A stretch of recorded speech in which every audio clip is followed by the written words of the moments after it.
That was a very nuanced, textured, and for the likes of me, extremely important analysis, and kept up our hope that we could avoid the usual paradigms until the last line.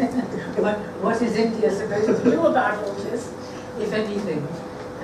So we now throw this open to the floor. We have many people present who've had first-hand experience in Myanmar, and others who would be interested in the role of the UN and so on. So, who would like to say?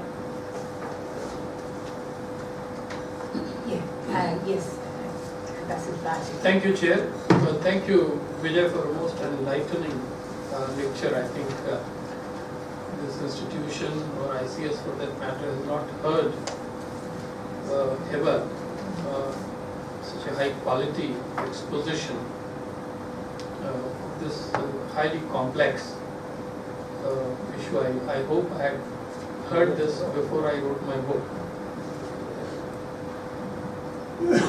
I agree with you that the world was far happier with Thein Sein. He was a far more mature statesman, and I think history would record that he achieved a great deal despite all the constraints in those 5 years. So he was somebody who was part of the army, and yet he could work with the army and he could turn them around and take them as far as he could. Most importantly, he was a man of his own strength. He could stand up to China and he could get away with it. This was very significant. I think rarely a local leader in this region has managed to secure that. We note that until he arrived on the scene, every year either Chinese president or prime minister used to go to Myanmar. Since 2011, when Thein Sein became the president, no Chinese president or prime minister has ever gone to Myanmar. So this is a very significant point. In contrast, I've not seen the film Half Girlfriend, but Madame Suu Kyi is half ruler of Myanmar. She is not the full ruler, and we know of that. So, on top of that, I think he was very lucky. He had an international situation working for him. He had Obama and Hillary Clinton and the whole lot of Europeans and ASEAN leaders and South Asian leaders, Manmohan Singh and everybody were excited about this country. She had the situation where the world is completely adversarial to her. And so you have a situation where even if she could perform, she is simply unable to perform. The world has already abandoned her. I mean, some of us were shocked to read this morning an article which suggests that a Nobel Prize should be withdrawn. So you have reached a situation where the world is totally putting her in a corner, and that corner is called China. So we are doing exactly what we did back in 1991, when in the name of democracy, in the name of helping her and her movement, we created a situation where Myanmar went and sat at the lap of China. The same process is now unfolding once again, 25 years later. So my simple purpose of raising all this was to ask you one fundamental question, and I will stop there. The question really pertains to the UN. I think during your time, you and Secretary General played a very crucial and very complex role, and I think overall history would record it was a very helpful role. But now, UN having gone on a branch with regard to the Rakhine issue, it has shot itself. It simply has no role in the ethnic peace process, because UN is not seen not just by the people in Rakhine, but most people in Myanmar, that this is, an institution which has to be avoided. So do you really see in this light Kofi Annan as the way out and UN coming back?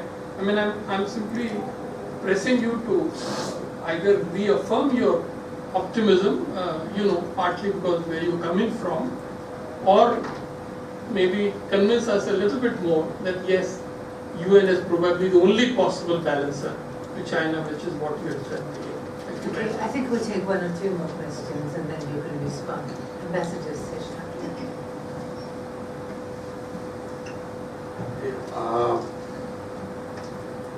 Democratization has certainly complicated the process in the communal situation that is in the Rakhine state. Now, interestingly, when the elections were held in 2010, President Thein Sein came in at the time, the Rohingyas participated in the election and won fairly good margins. Now, they have now been disenfranchised. On the other hand, you have also seen a situation where following the more democratic election during when Aung San Suu Kyi's NLD came to power, the Rakhine Party won a majority in the Rakhine state election, not NLD or the other political parties. Yet, an NLD's chief minister was foisted on the Rakhine state. So, in a sense, democracy has really not been given the due attention, I would think. Now, the question is as follows. Because the history of Rakhine state is also very interesting, because the Rakhines have always felt that the Bamars have treated them unfairly. In fact, the best example is that the Buddha from Rakhine state were carted to in the 18th century end, when the war was won by the Myanmar king. He took away the Buddha, and Mahamuni Buddha in Mandalay is now the most holy sacred site of Myanmar. The Rakhines have never forgiven them for that. So, when therefore the NLD chief minister was foisted, it's again a reiteration to the Rakhine that look, the majority is not really respecting our state's majority. Of course, the Rakhines have a very, very rapidly anti-Rohingya position. They all know that. And there are very, very influential people in Myanmar who are Rakhine and who hold that position, including the 11 Myanmar group newspapers. So the question is this. Do you think that if the Rakhines were to be given political power in terms of chief ministership, etc., they could perhaps be brought to become more responsible and take a more responsive attitude and possibly eventually a more accommodative stance towards the Rohingya? This is one. You also mentioned that Kofi Annan's commission could perhaps look at a possible solution, including in respect to the Chinese projects which are on the drawing board. Now, I do not know what exactly you had in mind at that time. It would be very interesting to know more. Why I'm asking this question specifically is also that our own Kaladan project will part of it pass through that area. And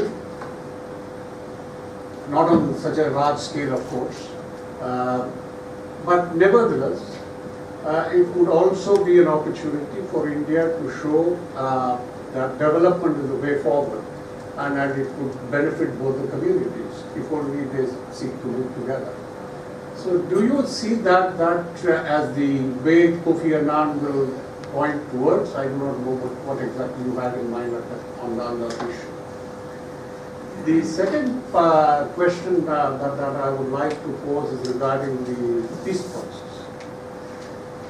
Now, where you have made the point, I think that's absolutely, that's what seems to be happening, that the Kachins, on the one hand, and the Bas, Monglas and the Kokangs and their associates, who were having quite different positions earlier, they seem to be now coming together. Now, is it possible for the government of Myanmar to deal with Kachins a little more differently? Because after all, the Mitsore Dam was in the Kachin state, and they should have been very happy that Thein Sein did what he did. And also these pipelines, etc., which are benefiting China, are passing through the Kachin state. So the Kachins have a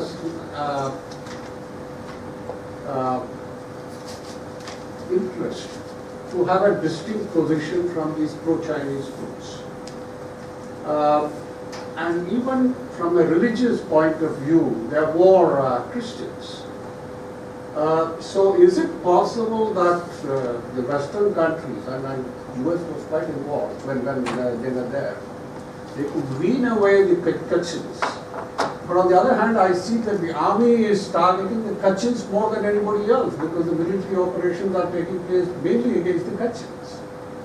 Now, is it because the army feels that they can be militarily dealt with and brought within the peace process, and that is the way to go about it, rather than through dialogue, or how would you comment on this? Okay, so we answer the two questions which were... Please. How bad is it really? I mean, could we face another sort of Andaman Sea crisis like we did in 2015 in the Andaman Sea when we had refugees? Because if you look at the situation, not just Myanmar, but you look at what's happening in Thailand, in Malaysia, in southern Thailand especially, I mean, it seems like we're back where we were, with camps, with you see Lashkar-e-Toiba operating in them. You see, in fact, very much the same conditions, which led to those huge movements of boat people dying at sea in 2015. Could we face that? Is it that bad or is it not? Is this just to answer this question, Okay. we just asked her last first. As far as I can see, the latest difficulties, though it has resulted in flight of a large number of Rohingyas to Bangladesh, I think it's not created inside the country the kind of problems which 2012 had created. They are now looking at actually disbanding the humanitarian camps and sending people various. That is creating some problems, but by and large, I think the internal situation in terms of the parlous economic plight of the Rohingya community is actually, I think, being addressed very, very minimally, very slowly, but it is being addressed by the government as well as by various NGOs and other humanitarian people are doing it.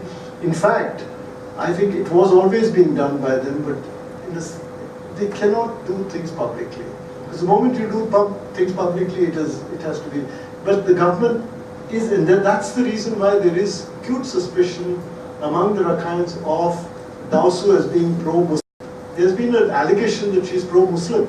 But it's actually, there is an effort, and the army has actually over the last few years after 2012 had been working with the UN. We, for example, had set up a center for dialogue and harmony, CDNH, they say, National Dialogue and Harmony. We've been talking about building the Sidway General Hospital, giving having a special branch of the hospital in Muslim areas. We've been talking about a whole series of contacts, very low-level contacts between community leaders. That has actually been working, particularly among women on both sides. They look now not so much at the problems of even education and health, but of drugs, for example. That's been, because even now the methamphetamine has suddenly become a huge problem in that area again. Not again, for the first time perhaps. And the role, there is apparently a role which the AA and others seem to be playing, which is very strange. But now, this is a problem that affects both Muslim as well as not just the Rohingyas, but Kaman and other communities too. But this is a problem which institutions like the CDNH are taking with all communities and building a kind of a dialogue between them. That process has been going on for a long time now, almost 3 or 4 years. But the problems of last year, of October, are of a radically different nature of radicalization. And there, by and large, the community leaders are not joining with this. That's the impression we get. Youth are being, in a sense, there is a danger that the youth may be attracted towards this.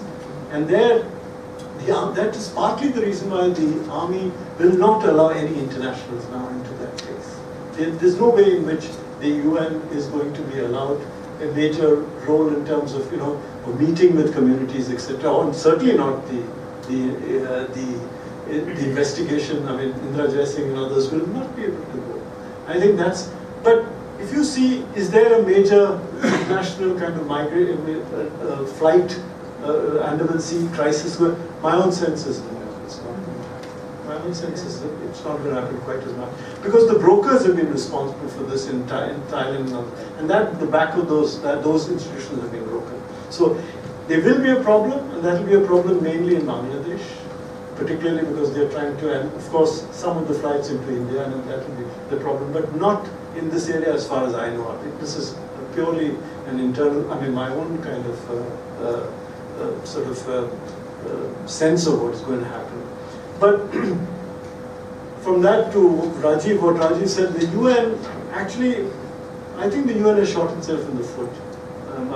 As long as I was there, I've been telling these people that it serves the UN well to speak in many voices.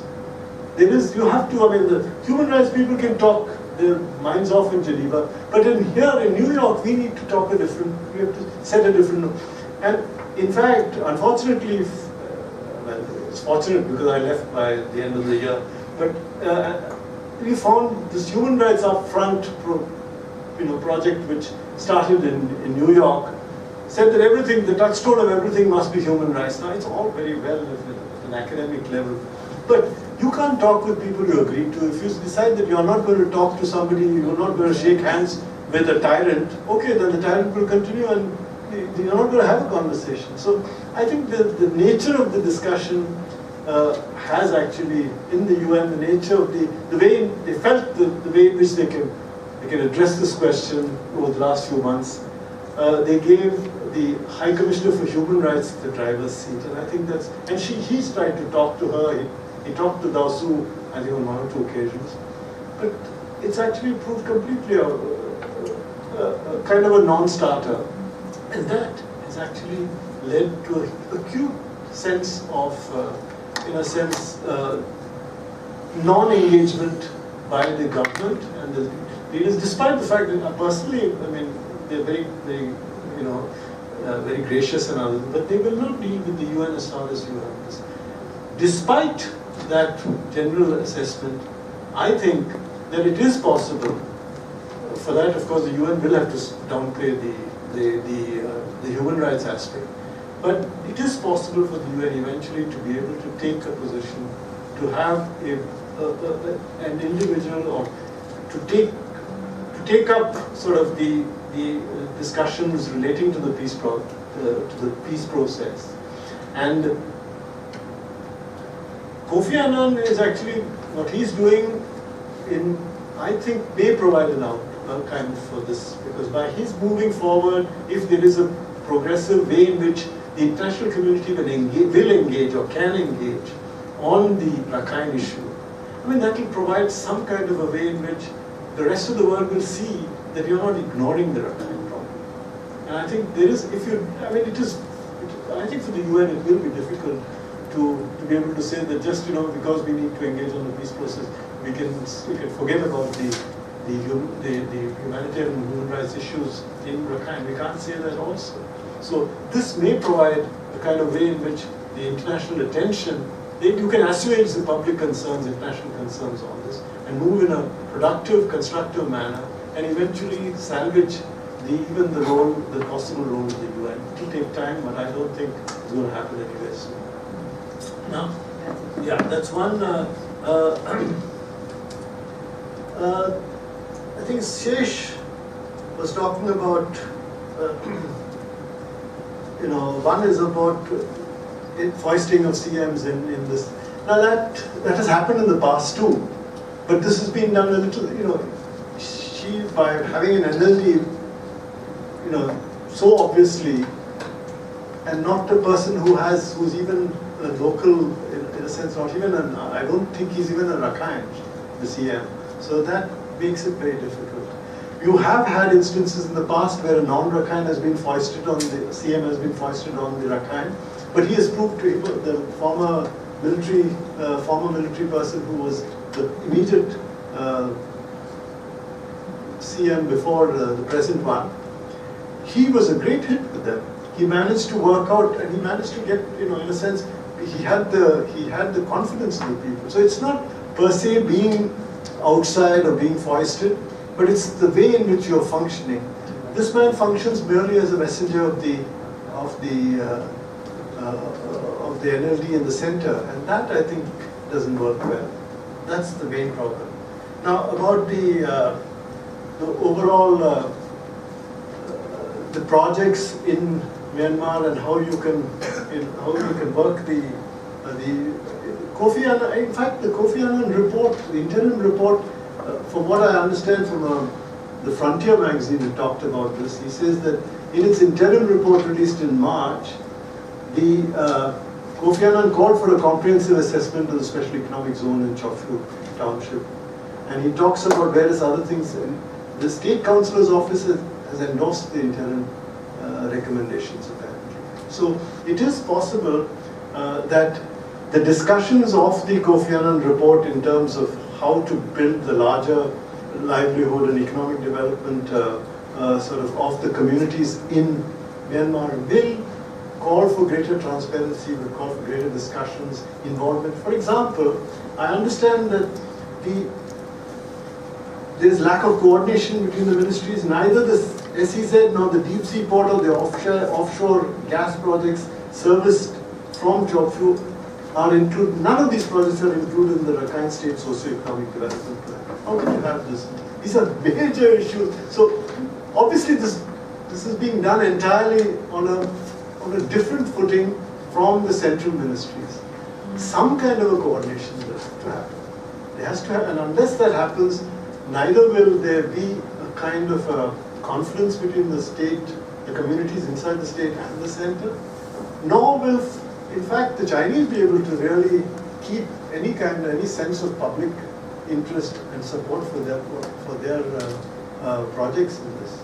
Now, I mean, I think that the Chinese will be worried about this if they are thinking about it.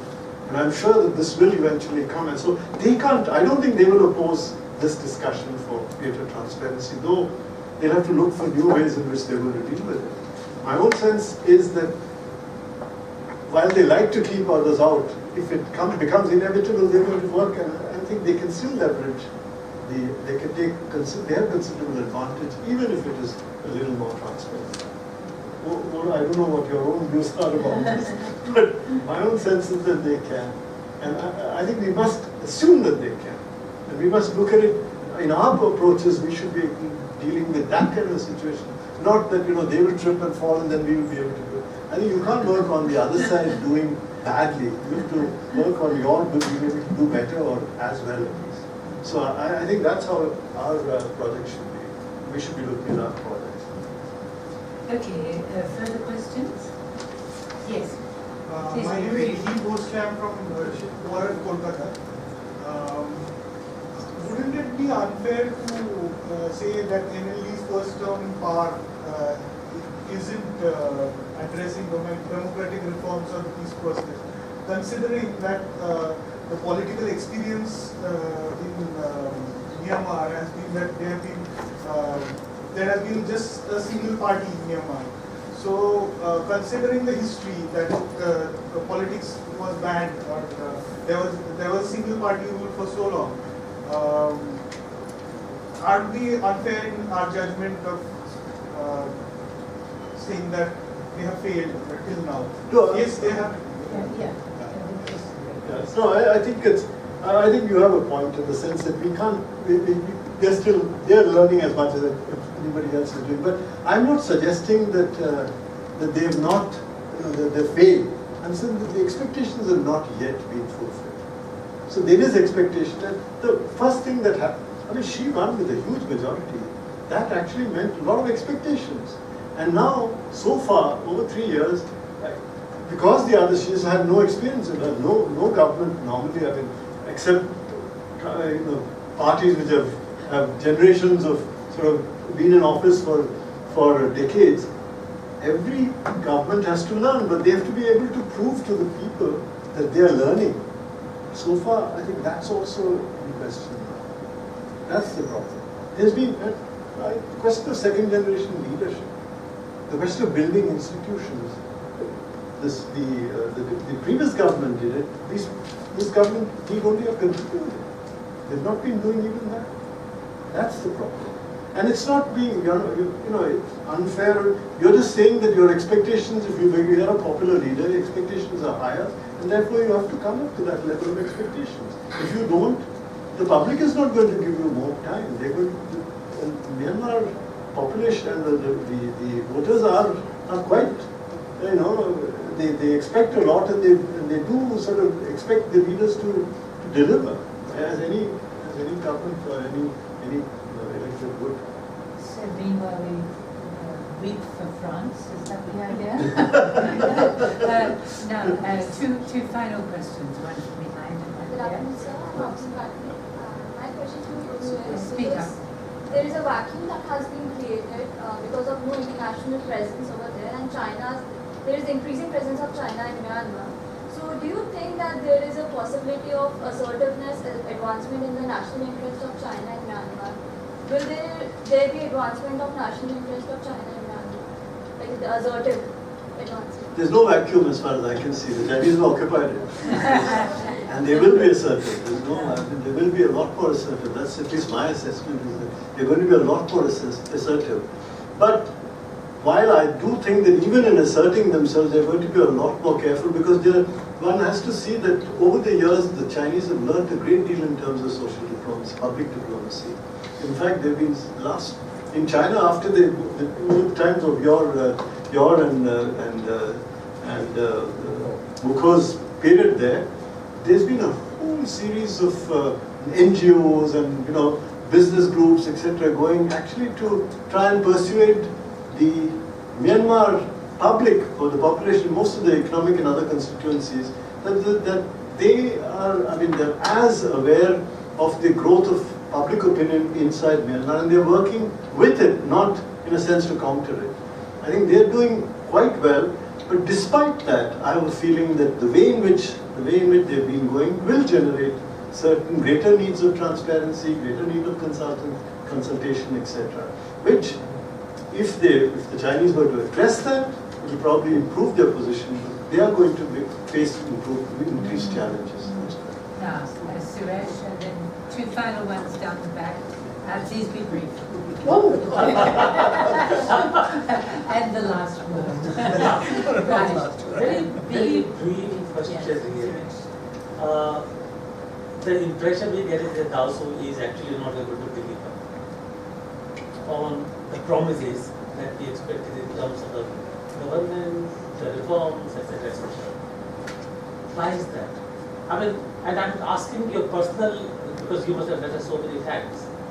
Why is she not able to deliver? There were so many expectations. What happened? Okay, we'll just keep that and let's have the other two questions. Yes, please.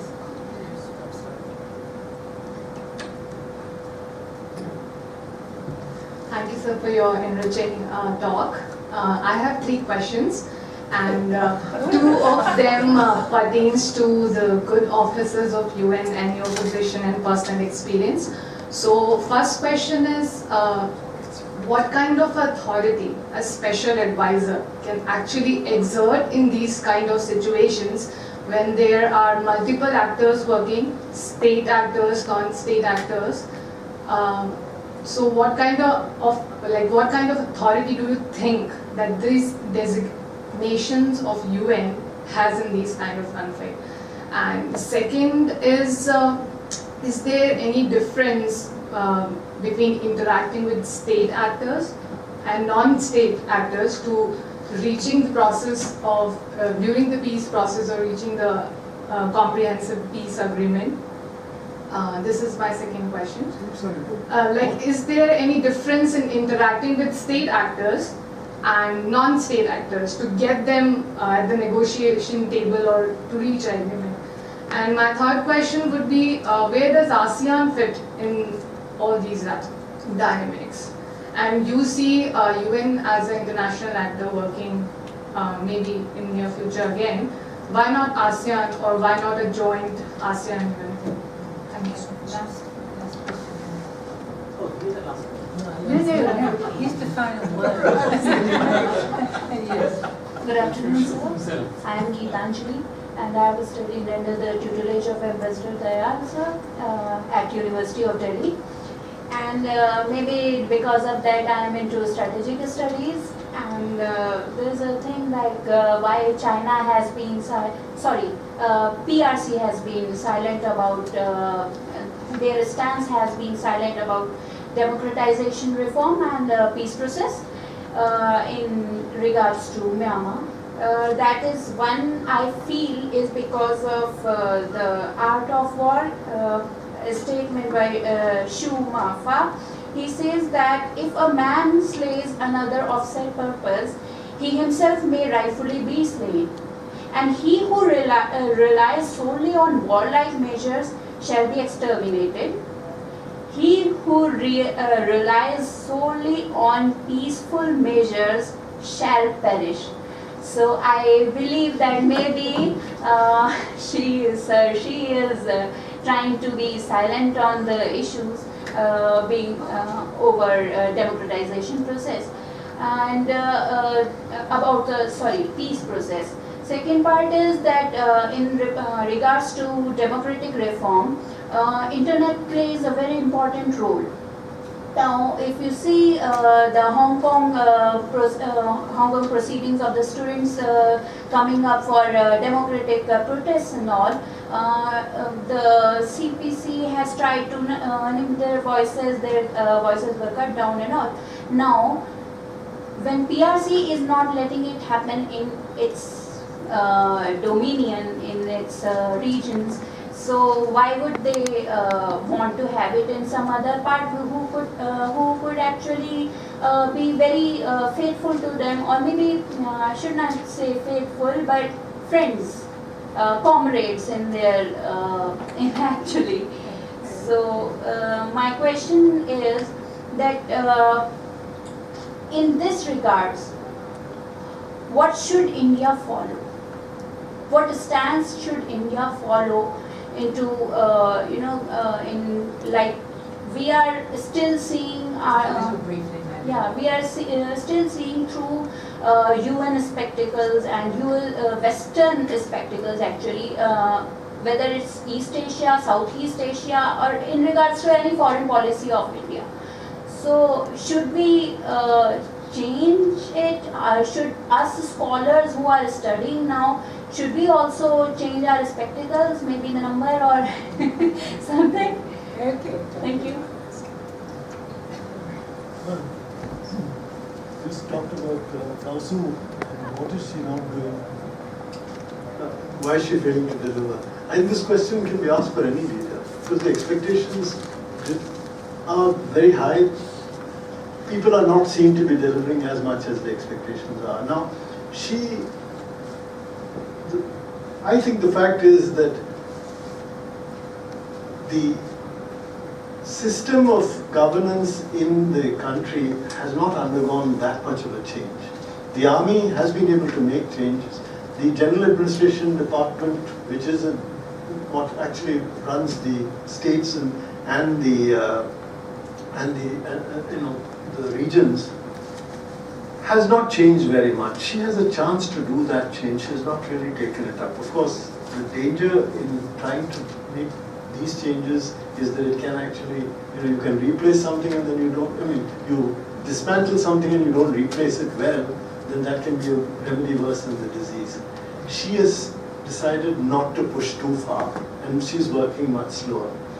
The second thing that seems to be a problem is decisions seem invariably have to go to her. And this has happened in many cases. This is a problem.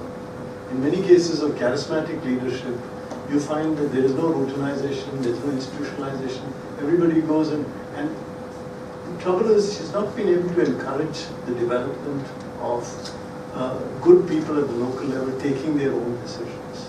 This probably is the reason why there is a sense that she's not. On the other hand, there may be in her own, there are many areas where they have provided a great deal of achievements. But the point is, in many of the areas where the public expectation of her to do certain things has been there, her views are quite the opposite. And when she was in the opposition, she was seen as inflexible and principled. Now you call her obstinate. She's actually, it's the same kind of, she's just been doing what she's always been doing. She has very strong views and she sticks to her views. But because you agree with her views, you say she's principled. When you don't agree, you say she's obstinate. That's the only difference really in the international community. They say, oh, because she's not been doing what they want her to do, they say that she's totally inflexible and she's a tyrant. Or not tyrant, she's sort of not listening to the opinion of the world. But that was precisely what she was doing earlier, which they appreciate. But inflexibility in the face of tyranny. Anyway, that's the first thing. We do need to wind up, but I think the role of the UN will come back to. Yeah, the UN has no authority. I agree.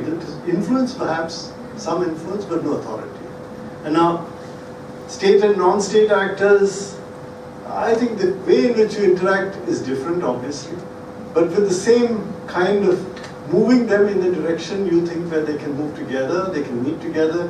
You apply certain different yardsticks in your dealings with the government and the non-state actors. We have much of our dealings with the non-state actors were in Shanghai. We used to not even. In fact, on many occasions, the government, on at least one occasion, the foreign minister told me, don't go to Shanghai, and I couldn't go because I couldn't do something because then it would amount to Article 917 or whatever, dealing with non-government forces, and if they decided that I was actually doing something that was illegal under Myanmar law, it became difficult. So at the same time, you have to keep the government going on your side. ASEAN, yes, it's very important that ASEAN is an important actor. They've been, but at the present moment, I think that there have been some very, very interesting influences, even on Rakhine, which have really been coming from Indonesia. I think they've had some very good interactions privately. Even in Malaysia, there are some NGOs which are working under the radar screen very well. Chinese, actually, NGOs. But unfortunately, the public pronouncements of Dato' Najib and others, it's been quite different. And clearly it is being done for their own internal reasons or domestic reasons rather than in the larger. Of course, there is a larger interest of the Ummah, but I think there is a sense, there is a feeling inside the country that it is being done for self-interest. Now, all your comments, I agree entirely. Okay. Well, on that happy note, I think we should have you ready? Right. So we will take this. Discuss over tea. We'll take this discussion and your thoughts also.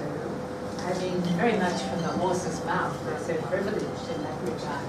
So we'll take it with us, and I think that the final question, what about India, is the one you didn't want on the table, and that is what has made this such a very special session.